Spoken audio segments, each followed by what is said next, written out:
अरे भाई मैं प्रॉपर्टी बेचने वाला नहीं हूँ, मैं ट्रेवलर हूँ। आप लोगों को पकड़ो पकड़ो गिर जाएगी। जो एरिया ना 250 बीघा मिली गई है। अभी उधर से जाते हैं ना जो चंडीगढ़ वाला है, और जो हमने एक्सप्रेस वे देहरादून छोड़ दिया है, यहाँ की जो रील चली थी 3.5 लाख लोगों ने देखी। सोचिए और तैयार हो जाइए, आज हम शुरू करने जा रहे हैं एक ऐसी ट्रिप जो दुनिया के सबसे खतरनाक रोडों पे लेके जाएगी हमें, जिसमें स्पीति वैली, चिटकुल, सांगला, कल्पा और बहुत कुछ।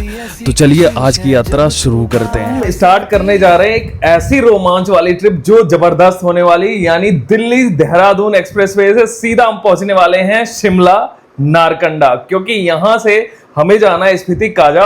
और सबसे बेस्ट यही रहेगा कि हम मैक्सिमम दूरी आज कवर कर लें। कितना टाइम लगेगा आज? यहाँ से नारकंडा तक का है 9.5 घंटे का है, पर ये ट्रिप हम करेंगे नारकंडा तक की 12 घंटे में, क्योंकि इसमें हम आपको कैंपिंग भी दिखाएंगे 2 बच्चों के साथ। करेक्ट। तो इस व्लॉग में बहुत कुछ मिलने वाला है। हम पहले अभी पर्सन होंगे जो स्पीति या शिमला तक दिल्ली देहरादून एक्सप्रेस वे से जाएंगे। तो चलिए व्लॉग की शुरुआत करते हैं। विराज को हम सोते ही लेके जा रहे हैं। करेक्ट भाई, ये सारी चीजें तो करनी पड़ती है फैमिली के साथ। गड्डी अपनी बाहर खड़ी है, फटाफट चलते हैं, थोड़ा बहुत सेट भी करेंगे। कल का व्लॉग आई होप आपने देख लिया होगा, जिसमें हमने पूरी गाड़ी का सेटअप किया हुआ था। भगवान का नाम लेते हैं और बोलते हैं हर हर महादेव। बच्चे आराम से बैठ गए। मैंने आपको बोला था ना बच्चों को दिखाएंगे बैठे हुए। मिशा कंफर्टेबल है इस वाले बेड पे बेटा?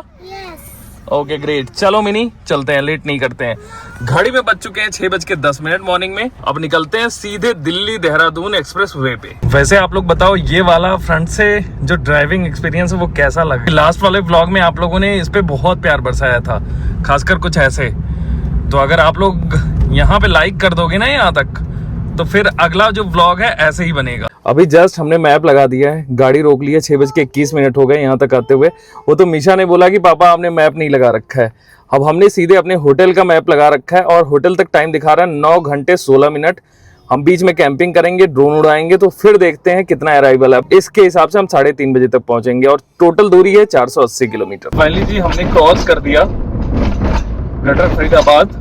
हम आ चुके हैं सामने, आपको दिल्ली मुंबई एक्सप्रेस वे ये हमारे घर से बहुत ही पास है, और सीधा हम चढ़ेंगे यहाँ से नोएडा होते हुए अक्षरधाम पहुंच जाएंगे, और अक्षरधाम से स्टार्ट होगा दिल्ली देहरादून एक्सप्रेस वे, जिससे हम पहुंचेंगे सीधा शिमला। और शिमला से 2 घंटे से 2.5 घंटे ऊपर खड़ी चढ़ाई है, हम पहुंचेंगे मिनी नारकंडा। फाइनली जी यहाँ से चढ़ गए एक्सप्रेस वे पे। ये है दिल्ली मुंबई एक्सप्रेस वे। ये है दिल्ली मुंबई एक्सप्रेस वे का एक्सटेंशन, सबसे लास्ट फेज का नहीं, सबसे फर्स्ट फेज है जो अभी तक नहीं बना है। तो माइट भी पॉसिबल लोगों ने कमेंट बॉक्स में कमेंट कर रखा था कि इसका स्टेटस बताओ। तो चलो आप लोग अगर ये वाली वीडियो देख रहे हो ना, तो मैं आपको बता दूं, ये जो ऊपर आप देख रहे हो ना सबसे टॉप पे, ये भी स्टार्ट होने वाला। मुझे लग रहा है जून जुलाई तक स्टार्ट कर देंगे इसे, क्योंकि ऑलमोस्ट पूरा ही हो चुका है। थोड़ा बहुत काम है, जैसे ये सब हटाना हो गया, ऊपर की पैचिंग हो गई, ये सारी चीजें हैं। और डिटेल्स में अगर टाइम मिला तो जरूर वीडियो बनाऊंगा, लेकिन अभी के लिए आप स्टेटस देख लो। तो ये जो सामने वाला है अभी तो नीचे से कर रहे हैं, ऊपर अगर जिस दिन बन गया भाई सीधा अक्षरधाम। मतलब मान के चलो जो ये बीच का ट्रैफिक है ना, अभी 15 से 20 मिनट लगेगा। अगर ट्रैफिक नहीं मिला तो रेड लाइट पे कालिंदी कुंज, और अगर कालिंदी कुंज मिल गया तो भाई तब तो टाइम ही टाइम लगना है। तो भाई यहाँ से 10 से 15 मिनट के अंदर सीधा अक्षरधाम। तो बहुत बढ़िया हो जाने वाला है आने वाले टाइम में। बाकी आप लोग क्या कहते हो? इसकी बनने की वजह से जब ये बन जाएगा तो आप लोगों को फायदा होगा नहीं होगा? खासकर जो ग्रेटर फरीदाबाद या फरीदाबाद रहते हैं, या जो दिल्ली के साइड, साउथ दिल्ली के साइड रहते हैं, कमेंट बॉक्स में कमेंट जरूर देना भाई। आपसे मैंने बताया था ना कि भाई ट्रैफिक लग जाएगा कालिंदी कुंज पे, तो टाइम लग जाएगा। अभी देखो यहाँ पे भाई ऐसा हो रखा है ना, यहाँ हमेशा ट्रैफिक लगता ही लगता है। चाहे आप मॉर्निंग में आ जाओ, चाहे भाई दिन दोपहर कभी भी आ जाओ। घड़ी में यहाँ तक पहुँचने में 6:41 हो गए। रीज़न है कि बीच में हमने काफ़ी सब सेटअप किया है, उसकी वजह से थोड़ा टाइम लग गया, बट कोई बात नहीं है। एक चीज़ बताना आपको भूल गया, ये कल मैंने पूरी फुल टंकी करवा ली थी, और अभी आप देख रहे हो जिस हिसाब से 459 का एवरेज आएगा, तो आप देख लो। बाकी पेट्रोल कहाँ भरवाएंगे वो ज़रूर आपको जानकारी देंगे। तो इस हिसाब से मैंने मीटर अपना 0 भी कर दिया था। तो अभी तक हम कुल मिला के चल चुके हैं अपने घर से 21 किलोमीटर, यानी कल भी जो गाड़ी चली होगी 10 किलोमीटर लगा लो, और तो 11 किलोमीटर ऑलमोस्ट हम चल चुके हैं अपने घर से। तो जी आपका स्वागत है दिल्ली सहारनपुर देहरादून हाईवे पे। NH709 ये एक्सप्रेसवे यहाँ से स्टार्ट होता है। अब आप सोचोगे कि हमने दिल्ली चंडीगढ़ एक्सप्रेसवे क्यों नहीं पकड़ा है, जो हाईवे है, जो दिल्ली चंडीगढ़ हाईवे है, एक्सप्रेसवे नहीं हाईवे है। रीजन ये है कि वहां से जो टाइम है वो हमें सेम दिखा रहा था, इनफैक्ट थोड़ा सा ज्यादा ही दिखा रहा था, और इस साइड से जो मुझे दिखा रहा था टाइम वो थोड़ा सा कम दिखा रहा था। ये डायरेक्ट मुझे कहाँ लेकिन जाएगा, ये जाएगा सबसे पहले सहारनपुर। सहारनपुर से मैं लूंगा अपने लेफ्ट कट, जो राउंड चक्कर है वहां पे, मैंने लास्ट वीडियो में आप लोगों को दिखा रखा है। उसके बाद वो सीधा सहारनपुर होते हुए वो पहुंच जाएगा, मतलब बाईपास होते हुए पंचकुला। तो हम डायरेक्ट अब यहां से एग्जिट कर जाएंगे पंचकुला, और पंचकुला से सीधा पकड़ेंगे शिमला कालका हाईवे, जो सीधे चंडीगढ़ से जाता है, चंडीगढ़ शिमला कालका हाईवे। तो हमारे लिए बहुत ही एक तरीके से मान लो कि शॉर्टकट तो नहीं है, दूरी तो सेम है, लेकिन हाँ टाइम का शॉर्टकट जरूर रहेगा। और ये जिसपे हम चल रहे हैं 20 किलोमीटर का एलिवेटेड हाईवे है, जो कि दिल्ली देहरादून एक्सप्रेसवे के लिए बना था। रीजन ये है कि नीचे से पुस्ता रोड है जो पुरानी वाली है, और उस पर नॉर्मली ऐसे ट्रैफिक रहता है, और इस पे ऊपर से बना दिया कि भाई जो शहर का ट्रैफिक है ना वो फटाफट क्रॉस हो जाए। और इससे पहले हम पहले ही दिन आए थे, उसकी वीडियो ऑलरेडी चैनल पे है, तो जाके देख सकते हो कि हमने 2.5 घंटे में देहरादून का सफर पूरा किया, और एक चैलेंज भी ले रखा है। उधर से जब मसूरी वाला ट्रैफिक आता है ना, उसका भी चैलेंज ले रखा है, तो वो सारी चीजें आपको दिखेंगी। ये हमारा इस जर्नी का पहला टोल प्लाजा है। यहाँ से स्टार्ट होता है सही मायने में सच पूछो तो दिल्ली देहरादून एक्सप्रेसवे का वो वाला पार्ट, जिसमें आप फर्राटे की तरह चले जाएंगे। फिलहाल हमारा यहाँ पे कोई नहीं लगने वाला है। अरे वीर बोल रहा है। ओके, हमने यहाँ से क्रॉस कर लिया, और हमारा मिनी कोई भी चार्ज नहीं लगेगा, क्योंकि हमारे पास फास्टैग में एनुअल पास है। तो आप भी ले सकते हो, बहुत ही सही रहता है। एक घर है ना जिसकी वजह से हाईवे रुका हुआ है, मैं आपको यहाँ से दिखा रहा हूँ। ये वाला घर है, ये अबेंडेंड हाउस है, ये मैं आपको धीरे स्लो करके दिखा रहा हूँ। इसकी वजह से घर रुका हुआ, और बहुत पुरानी हिस्ट्री है इसकी। ये आपने पीछे देखा ना, जिसके चक्कर में वो वाला पैच है वो रुक गया है। दूसरा टोल प्लाजा आ गया हमारा, और इस टोल प्लाजा तक पहुंचने में हमें लग गया कुल मिला के 1 घंटे मान के चलो, क्योंकि हो चुका है 7:21 घड़ी में, और हम पहुंचने वाले हैं दूसरे अपने टोल प्लाजा पे, जो दिल्ली देहरादून एक्सप्रेसवे में पड़ता है। यहाँ का ड्रोन शॉट आपको देखना है, चलो जी ये देखो ड्रोन शॉट है ना सही। और यहाँ पे कोई ऐसा बैरियर नहीं लगा है, जस्ट आप क्रॉस होगे ऑटोमेटिक आपका टोल कट जाएगा। लेकिन हमारा टोल नहीं कटेगा, क्योंकि भाई हमने ले रखा है एनुअल पास। और यहाँ पे रेस्ट एंड सर्विस एरिया दिख रहे हैं ना आपको सामने, ये एक्चुअली है नहीं, अभी बना नहीं है, सिर्फ एक अभी ऑपरेटेड है, वो भी उन्होंने बीच में अभी टेम्सा कुछ बना रखा है। वो 110 किलोमीटर पे है फ्रॉम दिल्ली। भाई दिल्ली देहरादून एक्सप्रेसवे पे चल रहे हैं, चलते जा रहे हैं। अभी उधर से जाते हैं ना, जो चंडीगढ़ वाला है, दिल्ली चंडीगढ़, तो उस पर आपको पता है खतरनाक ट्रैफिक मिलता ही मिलता, और नो डाउट खतरनाक ट्रैफिक ना तो, लेकिन ट्रैफिक मिलता ही मिलता।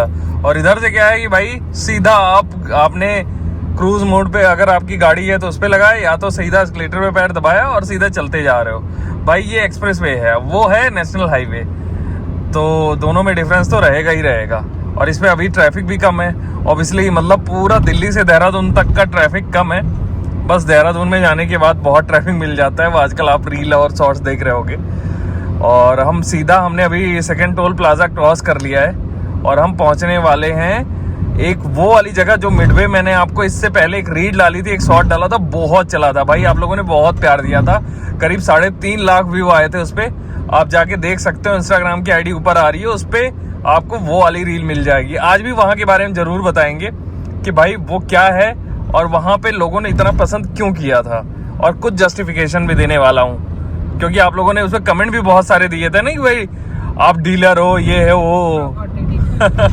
मैंने कहा भाई डीलर नहीं है ना, भी नहीं, आप प्रॉपर्टी बेचने वाले। भाई मैं प्रॉपर्टी बेचने वाला नहीं हूँ, मैं ट्रेवलर हूँ, आप लोगों को दिखाता हूँ भाई जो चीजें, जैसे अभी कुछ टाइम पहले मैंने मसूरी दिल्ली देहरादून एक्सप्रेसवे का पूरा एक्सपीरियंस दिखाया था। आज मैं आपको काजा स्पीति का दिखाऊंगा, नारकंडा का दिखाऊंगा, सांगला, चिटकुल, हर जगह का दिखाने वाला हूँ। लेकिन उस जगह पे पहुंच के आपको जस्टिफिकेशन भी देने वाला हूँ कि भाई क्या हुआ था, क्या 250 बीघे की कहानी है। वो 110 किलोमीटर पे मिलेगा, यानी दिल्ली देहरादून से अगर आप चढ़ोगे तो एग्जिट नंबर 75 पे, वहां अभी आपको पहुंच के वहां के बारे में बताऊंगा। फिलहाल अभी घड़ी में बज चुके हैं 7:35। हम घर से चले थे 6 बजे, बीच में हमने 15-20 मिनट का ब्रेक लिया था, जिसमें हमने थोड़ी बहुत सेटिंग की थी और 7:35 में ही यहाँ तक आ गए हैं। और अभी भी हमें दिखा रहा है 15:40, जहाँ पे हमें जाना है। हमारी जो डेस्टिनेशन है शिमला से 2 घंटे ऊपर चढ़ाई नारकंडा तक। फिर से क्लाउडी वेदर हो गया, आप देखो पूरा क्लाउडी है और सीन बहुत अच्छा तो आता नहीं है। तो एक इन्फॉर्मेशन आपको छोटी सी बता दूं कि हमने नारकंडा ही क्यों चुना दिल्ली से, यानी अपने घर फरीदाबाद से, क्योंकि नारकंडा जो है ना एग्जैक्ट 9.5 घंटे की जर्नी है और हमारी आधी जर्नी कवर कर देगा नारकंडा। शिमला में रुकेंगे तो जाहिर सी बात है ट्रैफिक लग जाता है, तो हम उस ट्रैफिक को बीट करने के लिए हमने नारकंडा चुना। और नारकंडा क्या है, सबसे बेस्ट है अगर आप गर्मियों में जाते हो, क्योंकि शिमला में तब भी आपको थोड़ी बहुत गर्मी मिल जाएगी, लेकिन नारकंडा में जो वादियां मिलेंगी और जो शांति मिलेगी वो डिफरेंट लेवल की होती है। तो हमने होटल भी ऐसा सेलेक्ट किया है और हमारी टोटल जर्नी रहने वाली है वो अप्रॉक्स 500 किलोमीटर की है। उसके बाद हम जाएंगे चिटकुल और सांगला, फिर कल्पा, नाको, की मोनेस्ट्री, काजा और दुनिया के सबसे ऊंचे पोस्ट ऑफिस और दुनिया का सबसे ऊंचा गांव कॉमिक में, और वहां पे दुनिया का सबसे ऊंचा रेस्टोरेंट भी है। तो है ना बहुत सारी चीजें अच्छी। लो जी, हम पहुंच गए अपने मिडवे पॉइंट पे। यही एक मिडवे पॉइंट है जहाँ पे आपको प्रॉपर वॉशरूम मिलेगा और ढंग की फैसिलिटी मिलेगी। लास्ट टाइम मैं यहीं रुका था, अब यहीं पे अपनी कैंपिंग करेंगे और यहीं पे चाय वगैरह पियेंगे बहुत ढंग से, अगर जगह मिली तो।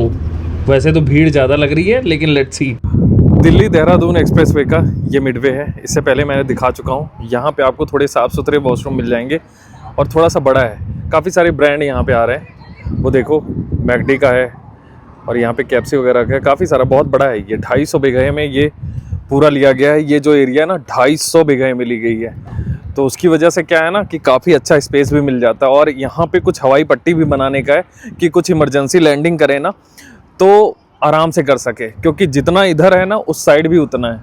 अभी हमारी गड्डी उधर खड़ी है सामने, वहाँ पे हमने अपनी गाड़ी खड़ी कर रखी है, उसको लेके आते हैं। एक बार लोग फ्रेश हो जाएं वॉशरूम से। हाँ जी, यहाँ कहीं गाड़ी लगा के फिर अपनी थोड़ी सी कैंपिंग करते हैं, कुछ खाएंगे फिर आगे बढ़ेंगे। लो जी, अपना किचन मिनी ने खोल दिया है। अपनी कार हमने यहाँ से लाके यहाँ पे लगा दी है। अभी पता है ये जो हम जहाँ पे रुके हुए हैं यहाँ पे सिर्फ आपको नॉर्मली स्नैक्स क्या मिल रहा है, समोसा और यही सारी चीज़ें, तो हम वो नहीं खाना चाहते। खैर हम तो घर से लेके आए हैं पराठे अपने, हम नॉर्मली यहाँ गर्म करेंगे। ये कह सकते हो पैन या तवा चढ़ गया है, नीचे अपनी गैस भी चल गई है और मिनी फटाफट गर्म करने वाली है। मैं चाय बोल के तब तक आता हूँ, है ना। काफ़ी सारे पराठे गर्म कर लिए हैं, कोई बात नहीं। मैंने चाय भी बोल दी, भैया चाय भी लेके आ रहे हैं। वो देखो भैया चाय भी लेके आ रहे हैं। यहाँ की जो रील चली थी 3.5 लाख लोगों ने देखा था। बाकी अगर आप लोग यहाँ से देख रहे हो तो लाइक और कमेंट करके जरूर जाओ। हाँ जी, बच्चों का ना थोड़ा सा घर का खाना हो जाता है ना तो काफी अच्छा रहता है उनके लिए, और अभी इतनी सारी चीजें फैसिलिटी है नहीं। लो जी, पहले चाय है तो गिर जाएगी, उससे पहले पकड़ो पकड़ो गिर जाएगी। भाई कुछ चीजें दिमाग में आती हैं। वीर तो तब से एक्साइटेड हो रखा है, पीछे जैसे भी देख लिया ना उसने, अब वो उसी के पीछे पड़ा हुआ है। खैर एक चीज आपको बताऊं मिनी, अपनी किचन का रहने का फायदा तो है, आराम से आप अपनी चीजें करेक्ट। मिनी गाड़ी में 9 बजने वाले हैं, फटाफट निकलते हैं। हम रुके थे यहाँ पे, मान के चलो 45 मिनट्स हो गए और अपनी गाड़ी हमने यहाँ पे खड़ी कर रखी है। हमारी किचन है, चलते फिरते किचन का यही फायदा रहता, फटाफट आराम से बच्चों को खाया पिलाया, किचन पैक कर दी। आज का चेंज अभी नहीं करना, ठीक है बाद में चेंज करना है। और सीधा इसको बंद किया, निकल गए अपनी अगली डेस्टिनेशन की तरफ। चलो जी आगे चलते हैं, चले मिनी।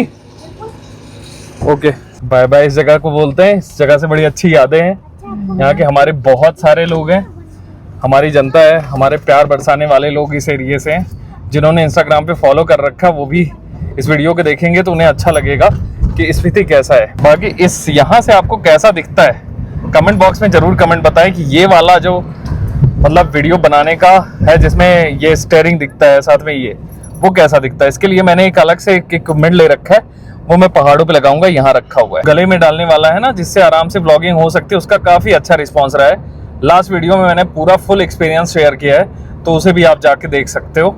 आपको एग्जैक्ट पता चलेगा कि ये जो इक्विपमेंट रखा हुआ है ना ये कैसा है। वैसे मैं आपको बता दूं, हाईवे पे मोटरसाइकिल चलाना भाई बैन है, लेकिन तब भी लोग मोटरसाइकिल इस पे चला रहे हैं। मैं कहता हूँ भाई अवॉइड करो, अदरवाइज देख रहे हो स्पीड यहाँ पे कितनी चल रही है, जरा से हवा भी लग गई ना तो सीधे परलोक। यहाँ से भी एक कनेक्ट हो रहा है हाईवे, जो सीधा आपको रुड़की वाले हाईवे में जोड़ देगा, यानी जो हरिद्वार से पहले रुड़की आता है ना वहां पे डायरेक्ट कनेक्ट करेगा। और अभी शायद एक्टिवेट नहीं हुआ, अदरवाइज गाड़ियां जरूर जाती इधर से। अभी तो मुझे लग रहा है आगे से ही जो वो है ना सहारनपुर देहरादून एक्सप्रेस हाईवे, उससे अभी होके लोग यहाँ से केदारनाथ जाना हुआ या हरिद्वार जाना हुआ, ऋषिकेश जाना हुआ, लोग उधर से जा रहे हैं। और आपको पता है मतलब इस एक्सप्रेस वे की वजह से जो उधर वाला ट्रैफिक है ना, मेरठ एक्सप्रेस वे से जाता था, जो पुराना वाला रोड था हाईवे, उस पे भाई भीड़ कम हो गई है, 50% सारे रेस्टोरेंट खाली हो गए हैं। भाई मौसम हो गया है खतरनाक बारिश वाला। हम पहुंच चुके हैं अपने इस हाईवे के तीसरे टोल प्लाजा पे। अगेन मैं आपको इन्फॉर्मेशन बता दूं कि भाई यहाँ भी हमारा टोल नहीं लगेगा, क्योंकि हमने ले रखा है एनुअल पास, है ना मिनी? सो बस अब सीधा हम यहाँ से निकलेंगे। और अच्छी बात ये है ना, मैं आपको बताऊं कि यहाँ पे गियर भी बदलने की जरूरत नहीं है। देखो 5 नंबर पे चल रही है और 5 नंबर पे हमने सीधा निकाल दिया। ये नए टोल प्लाजा की अच्छी बात है। इसमें शायद फास्टैग वाला सिस्टम लगा हुआ है या सैटेलाइट वाला, वो मुझे नहीं कंफर्म पता, लेकिन इतना पता है कि यहाँ पे रुकना नहीं होता है। नहीं तो जितने भी टोल प्लाजा वहाँ पे बैरियर लगा होता है, इस पे आप गुजरे नहीं कि भाई आपका पैसा चार्ज। बहुत खतरनाक मौसम हो गया यार, खतरनाक बारिश वाला हो गया है। You are right. खतरनाक हो रहा है। तो बस भाई ऐसे ही कुछ कहानी है, लेकिन कहानी के अंदर एक ट्विस्ट ये है कि भाई 2 किलोमीटर बाद, घड़ी में देख रहे हो आप कितना बज रहा है, 9:35। घड़ी में 2 किलोमीटर बाद हम अब कट जाएंगे, यानी इस हाईवे को छोड़ के सहारनपुर देहरादून हाईवे पे चले जाएंगे। वैसे तो अगर राइट साइड की मैं बात करूं तो सेम एक्सप्रेस वे में ही गिना जाता है, लेकिन अगर यही आप लेफ्ट साइड हो जाओगे तो जाहिर सी बात है वो सहारनपुर देहरादून हाईवे में बदल जाएगा। पार्ट इसी का है, वो ए है शायद और ये बी या क्यू कुछ ऐसे ही है।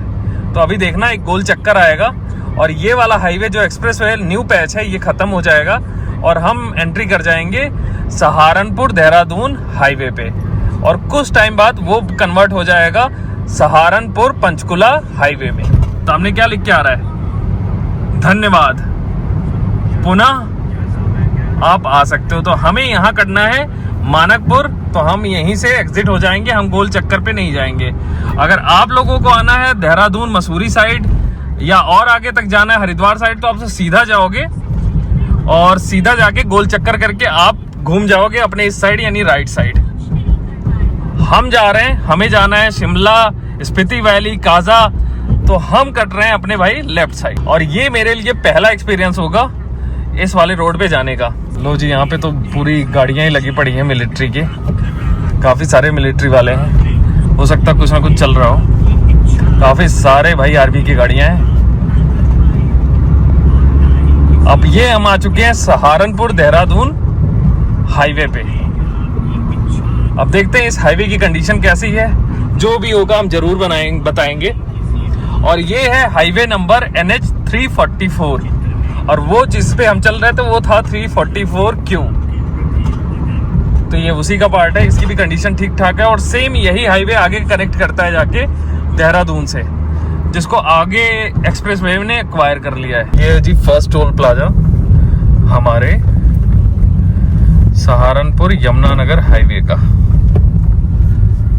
और ये भी NHI के अंडर में है, तो यहाँ पे हमारा कोई टोल चार्ज नहीं होगा। लो जी, ओपन हो गया। हम यहाँ से सीधा निकलते हैं पंचकुला के साइड, क्रॉस कर रहे हैं यमुना नदी।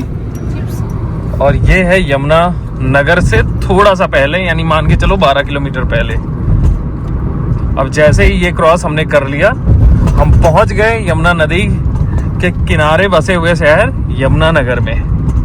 और अभी तक रोड की कंडीशन NH 344 बहुत ही अच्छा है। क्या कहती हो मिनी? अभी तक तो कोई प्रॉब्लम नहीं है। करेक्ट, हाँ थोड़ा बाउंसी है क्योंकि सीमेंटेड रोड है। हमने जी गाड़ी अपनी रोक ली है।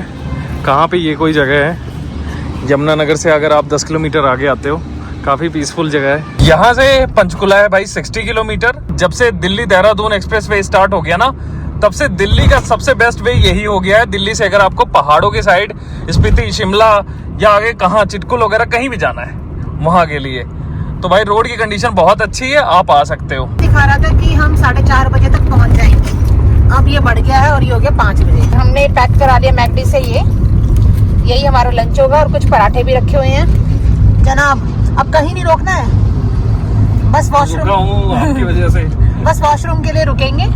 और इस टाइम क्या हो रहा है ना, बाहर बहुत अच्छी सनफ्लावर की खेती हो रखी है, बहुत अच्छे सनफ्लावर्स आ रखे हैं। फाइनली जी हम पहुंच चुके हैं पंचकुला। ये मेन एंट्री गेट समझ लो, यहीं से पंचकुला स्टार्ट होता है। आगे जाके आपको एक मिलेगा गुरुद्वारा, और गुरुद्वारे से आपको सीधी रोड लेनी पड़ेगी, जो कि सीधा जो दिखाई दे रहा है ना, वो दिखाई दे रहा है शिमला कालका हाईवे। यानी यहीं से आप शिमला चले जाओगे। अगर आप सीधा लेफ़्ट जाते हो तो आप दिल्ली साइड चले जाओगे। तो एक तरीके से ये मेन हाईवे है। और सीधा जाके अब हमें कहाँ लेना, हमें आगे जाके यू टर्न लेके दोबारा इसी पे आना है। Let's go.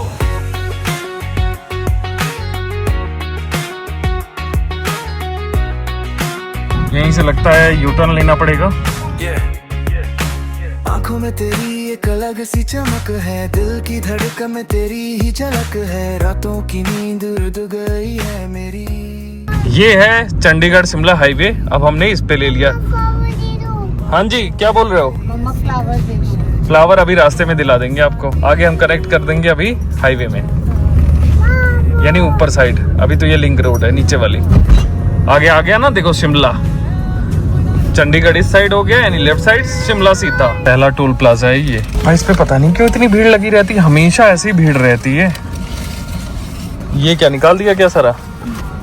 लो मैकडी से लाया हुआ सारा निकाल दिया। बच्चों को भूख लग गई है। घड़ी में बज चुका है 12:15 और 12:15 बजे के आसपास हम चंडीगढ़ पहुंच चुके हैं। अब यहाँ से हिमाचल की एंट्री स्टार्ट है।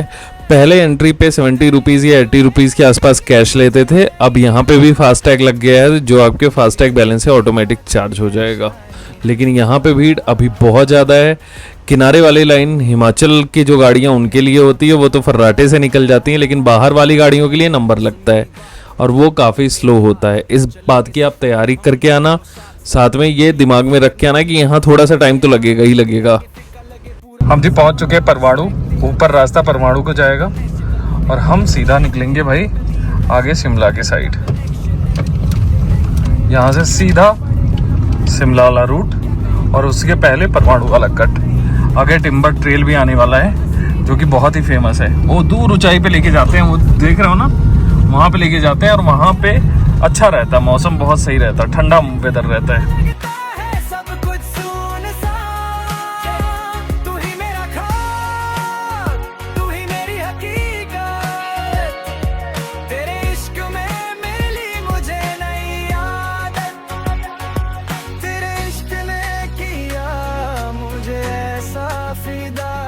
रब से करूं मैं बस यही एक दुआ।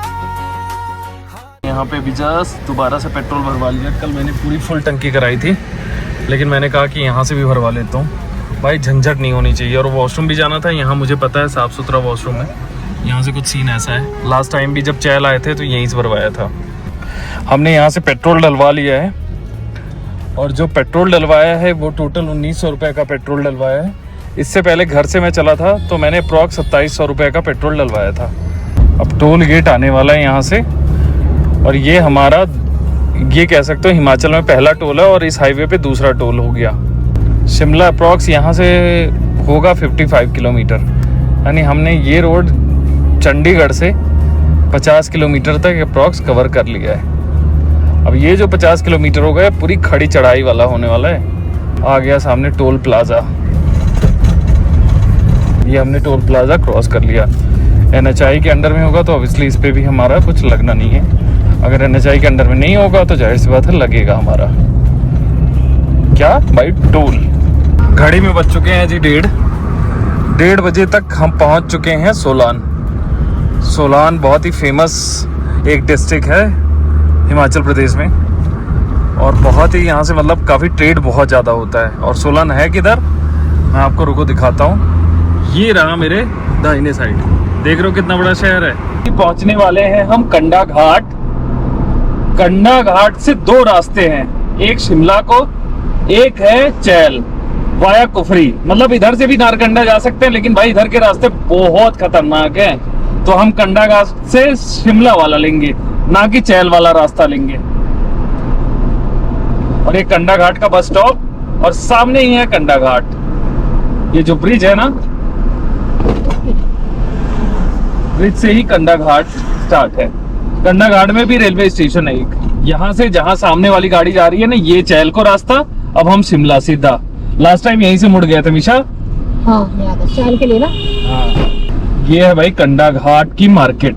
शिमला तक हमें पहुंचने में मुझे लग रहा है 2.5 बज जाएंगे, क्योंकि यहाँ से शिमला है अप्रॉक्स 10 किलोमीटर। शिमला के आसपास पहुंचते ही क्या होता है कि भाई रोडें ना सिंगल हो जाती हैं। अभी तक डबल चल रही थी, अब सिंगल हो गई है। नारकंडा वाली चढ़ाई तो भाई और ज्यादा खतरनाक है, ये एकदम नैरो है, और दूसरी बात खड़ी चढ़ाई है। फाइनली जी सामने बोर्ड दिख गया और यहीं से शुरुआत होती है शिमला के सिटी की। हाँ जी, अब हम घुसने वाले हैं शिमला में, और यहीं से एक रास्ता सीधा चला जाता है शिमला सिटी में। यानी अगर आपको आगे जाना है, शिमला घूमना है, और एक जो रास्ता जाता है लेफ्ट साइड, वो सीधा निकल जाता है नारकंडा को। लेकिन यहाँ पे ट्रैफिक हर बार लगता है, और देखो गाड़ी मेरी भी रुक गई यहाँ पे। लेफ्ट साइड लेने के बाद एक टनल है, टनल को क्रॉस करते ही भाई ट्रैफिक का सामना आपको करना पड़ेगा। थोड़ा सा नैरो है, जाहिर सी बात है। यहाँ से जो अगला बस स्टैंड है, अब बस स्टैंड का एग्जैक्ट नाम नहीं पता, वहाँ तक आपको ट्रैफिक मिलेगा ही मिलेगा। उसके बाद रोड स्मूथ है, लेकिन यहाँ तक तो ट्रैफिक आपको मिलेगा, शिमला में झेलना पड़ेगा। जितने लोग भी आते हैं वो कुफरी तक जरूर घूमने जाते हैं, तो उसी वजह से ये वाला ट्रैफिक होता है। तो मैं आपकी जानकारी के लिए बता दूं, अगर आप ये वाला रूट अवॉइड करना चाहते हो तो जो कंडा घाट से मैंने रास्ता बताया ना, सीधा कुफरी को जाता है, आप उसे ले सकते हो। मतलब वो थोड़ा सा नैरो है, लेकिन उस पर ट्रैफिक नहीं मिलेगा, ये चीज़ सबसे बेस्ट है। तो ये एक अल्टरनेट ऑप्शन है, मैंने कहा आप लोगों को दूं, और ज़्यादा बेहतर रहेगा वो, क्योंकि इस पर ट्रैफिक लगता ही लगता है। फाइनली सिटी को क्रॉस करने के बाद अब आ चुके हैं भाई इस वाले रोड पे, नारकंडा वाले रोड पे। ये वाला थोड़ा सा रूट ना पूरा ग्रीनरी से भरा पड़ा है, क्या जबरदस्त ग्रीनरी है, और सब देवदार के पेड़ हैं। ये मौसम भी बहुत अच्छा हो रहा है। मौसम एक्चुअली कैमरे के हिसाब से अच्छा नहीं है, लेकिन अगर पर्सनल फील की मैं बात करूँ तो बहुत अच्छा है, बहुत अच्छा है। पहाड़ों की वैसे बात ही अलग होती है। फाइनली जी हमने गाड़ी की जगह खड़ी कर दी है। और किस लिए खड़ी करी है? मैं बताता हूँ। सबसे पहले बच्चों का मन था, और संजू भाई ने भी बताया था कि यहाँ पे ना याक पे फोटो होती है, तो बच्चों का मन था भाई, बच्चों का मन कैसे तोड़ सकते हैं ना। तो फिर याक पे अभी बच्चों को बिठा के फोटो क्लिक करवा देंगे भाई, यादें तो बनी रहेंगी। बहुत ही ठंड है यहाँ पे अभी भी, नो डाउट। और यहाँ से भाई व्यू एक नंबर है, एक नंबर है। दिखाऊं? वो देखो। और हमारी जो डेस्टिनेशन रह चुकी है, हमारी कार वो रह चुकी है यहाँ से 1.5 घंटे का रास्ता और है। चलो जी बच्चों, बैठोगे? चलो आओ, याक पे बैठ जाओ, बच्चों को ही बिठा देना एक साथ। ठीक है भैया, एक काम करो, बिठा दो। भैया जगह कौन सी है ये? ठंडा नाला मतियारी गांव से पहले ना, मतियाना। अच्छा कुफरी, अच्छा वो दूर है यहाँ से। चलो दोनों को बिठाना भैया। चलो बिठा दो। चलो जी आपको घड़ी का स्टेटस बता दूं, घड़ी में बज चुके हैं 4:03, और अभी भी नारकंडा यहाँ से 1 किलोमीटर है। लेकिन भाई यहाँ से जो ये प्लांट है ना, जो पेड़ हैं, आप देखो उनका कलर कैसा हो गया, बिल्कुल ग्रीन हो गया है, क्योंकि हम बहुत ऊंचाई पे हैं अभी। ठीक ठाक ऊंचाई मान के चलो, क्योंकि ठंड सी लग रही है, नीचे इतनी गर्मी है। तो ये कहानी है। हम फागू विलेज से करीब 10 किलोमीटर आगे आ चुके हैं, और एक छोटी सी मार्केट फिर दोबारा आ गई। तो ऐसे छोटे छोटे आपको मार्केट और विलेजेस इधर मिलेंगे, नो डाउट, और प्यारे लगते हैं, बहुत ही प्यारे लगते हैं। और पेट्रोल पंप के ऑप्शन आपको मिलते जाएंगे, और ये पूरे रामपुर तक ऐसा ही रहेगा। तो रामपुर तक टेंशन लेने की जरूरत नहीं है कि भाई पेट्रोल खत्म हो जाएगा, क्या हो जाएगा, वो हो जाएगा, ऐसा कुछ भी नहीं है। बिंदास चलते चलो, कोई बात नहीं है। लो जी, नारकंडा तक पहुंचते पहुंचते बारिश भी स्टार्ट हो गई। और सुबह धूप हो रही है, बारिश हो गई। धूप है, बारिश। तो रेनबो भी आएगा यार।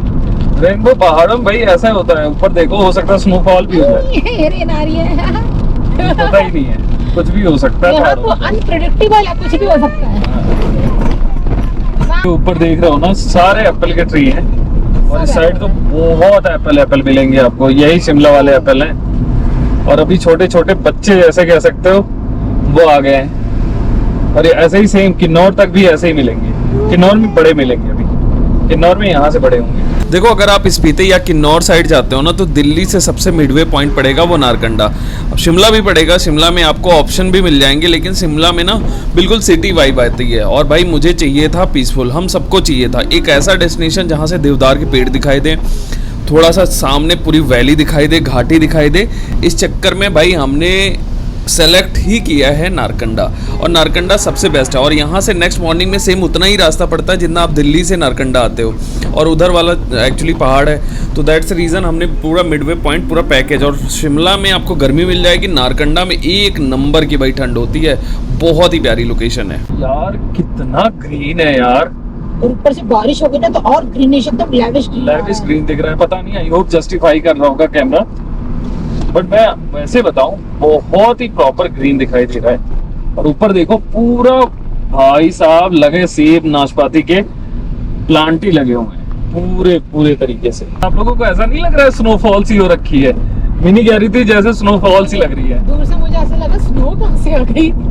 पीछे से मीशा भी बोल रही थी दूर से बिल्कुल स्नो लग रहा है, ऐसा लग रहा है स्नो है। दूर से बिल्कुल स्नोफॉल जैसा नजर आ रहा है। ये एक्चुअली प्लांट के ऊपर डाल देते हैं ताकि उसमें पाला या किसी भी टाइप की जो चीजें हैं ना वो उसके फ्रूट्स को डैमेज ना करे, जो एप्पल है या नाशपाती जो भी है। हम पहुंच चुके हैं नन्नी विलेज, नन्नी, और ये है नेशनल हाईवे 5।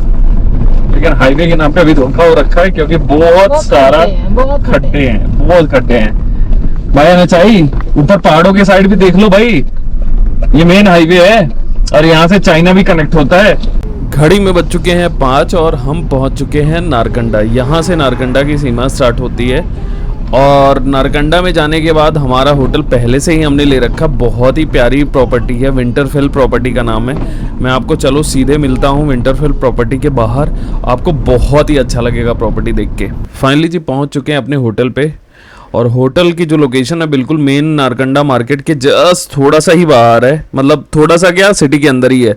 अब यहीं से हम आगे की अपनी डेस्टिनेशन पूरी करेंगे। ये है आज का हमारा स्टे नारकंडा में। बहुत ही प्यारी प्रॉपर्टी। ये देखो यहाँ बच्चे बैठे हुए हैं, एक सेपरेट रूम यहाँ पे भी है, और यहाँ से व्यू दिखाऊंगा तो आप कहोगे वाह। अभी यहाँ से देख लो, ऐसे शाम हो गई है लेकिन भाई खतरनाक लेवल का व्यू है। पूरा 3 डिस्ट्रिक्ट दिखाई देता है यहाँ से, किन्नौर, शिमला में आप हुई, और साथ के साथ यहाँ से आपको दिखाई देता है कुल्लू डिस्ट्रिक्ट भी दिखाई देता है।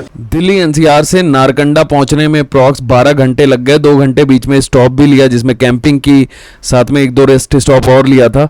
तो यही आप भी ऐसे ही प्लान बना सकते हो।